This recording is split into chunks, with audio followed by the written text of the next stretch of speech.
Greetings, respected viewers. This is George from Ireland. So a bit more about Irish London.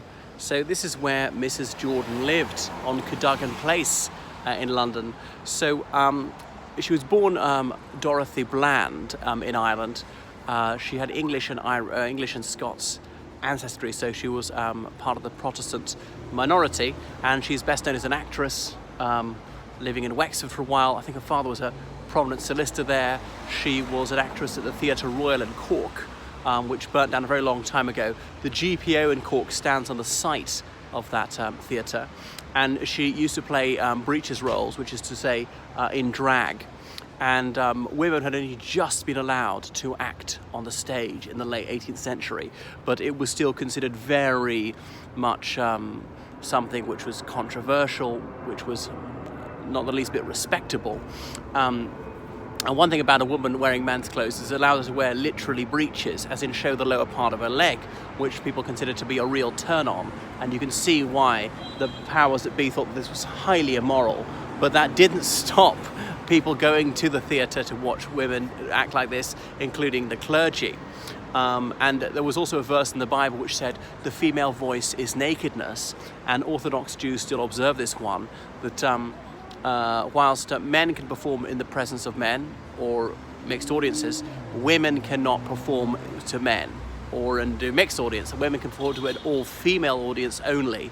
So they thought women shouldn't speak in public, shouldn't act, shouldn't sing, all the rest of it. But by the late 18th century, they'd thrown that one out.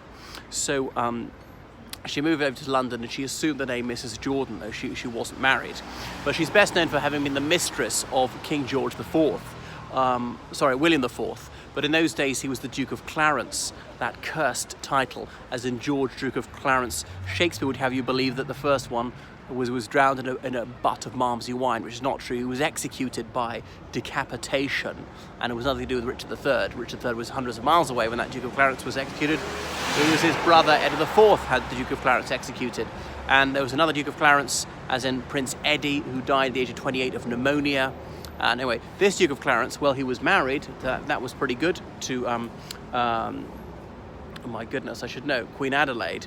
But it went slightly wrong. He had no children with her, though he had 10 children with Mrs. Jordan, his mistress, and he gave them all the surname Clarence. But they're all well provided for, and the boys became army officers and so on. They're prominent until the late 19th century.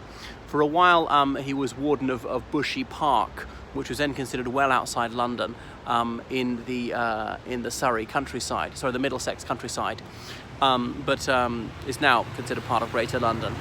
And they had a house in Richmond, Clarence House, which still stands, but is a private residence now. But so his elder brother, George IV, died with no surviving children, and so William IV became king, and that was that. So he ruled on from 1830 to 1837, the Sailor King, because he was so keen on all matters nautical. Sailor Billy, he was a huge fan of Eton, just like his father before him.